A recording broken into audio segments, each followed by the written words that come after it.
কেরানীগঞ্জে খাদ্যে ভেজাল বিরোধী অভিযান চলছে। এই মুহূর্তে সেখানে আছেন সহকর্মী এম এ আজিম। সরাসরি যাব তার কাছে।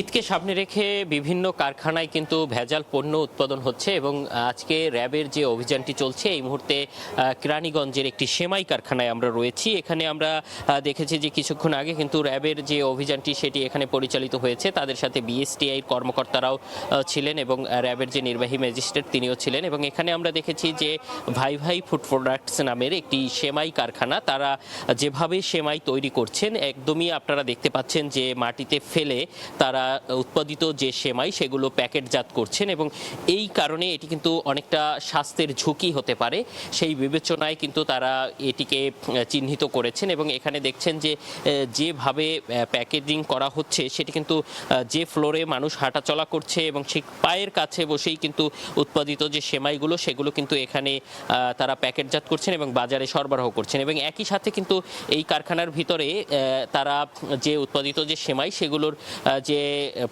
কাঁচামাল সহ এবং সেমাই সেগুলো কিন্তু অনেক বস্তায় পেয়েছেন, যেগুলো একদমই পচা এবং বলা চলে দুর্গন্ধযুক্ত। এবং সেই যে পচা যে বস্তা ভর্তি যে সেমাইয়ের উৎপাদনের যে কাঁচামাল সেগুলো এখানে রাখার ফলে কিন্তু তারা তাদেরকে জরিমানা করেছেন এবং তাদেরকে আমরা দেখেছি যে 10,000 টাকা জরিমানা করা হয়েছে এবং তাদেরকে বলা হয়েছে পরবর্তীতে যদি এ ধরনের কোনো কিছু তারা দেখেন সেক্ষেত্রে কিন্তু এই যে কারখানাটি সেটি একদমই বন্ধ করে দেবেন। এবং বলা চলে যে এই যে পরিবেশ, এই পরিবেশের ফলে যদি যে কোনো খাদ্যপণ্য এখানে উৎপাদন হয় সেক্ষেত্রে কিন্তু সেটি স্বাস্থ্যের জন্য খুবই ঝুঁকিপূর্ণ হতে পারে। এবং যার ফলে কিন্তু এই যে ঈদ আসছে এবং ঈদকে কেন্দ্র করে যে সকল কারখানাগুলোতে খাদ্যপণ্য তৈরি হচ্ছে তা দিয়ে কিন্তু মারাত্মক স্বাস্থ্য ঝুঁকিতে পড়তে পারে মানুষ। সে কারণেই কিন্তু আজকের এই অভিযান এবং এই অভিযান কিন্তু ঈদের আগ পর্যন্ত কন্টিনিউ চলবে বলে আমাদেরকে জানানো হয়েছে র্যাবের পক্ষ থেকে।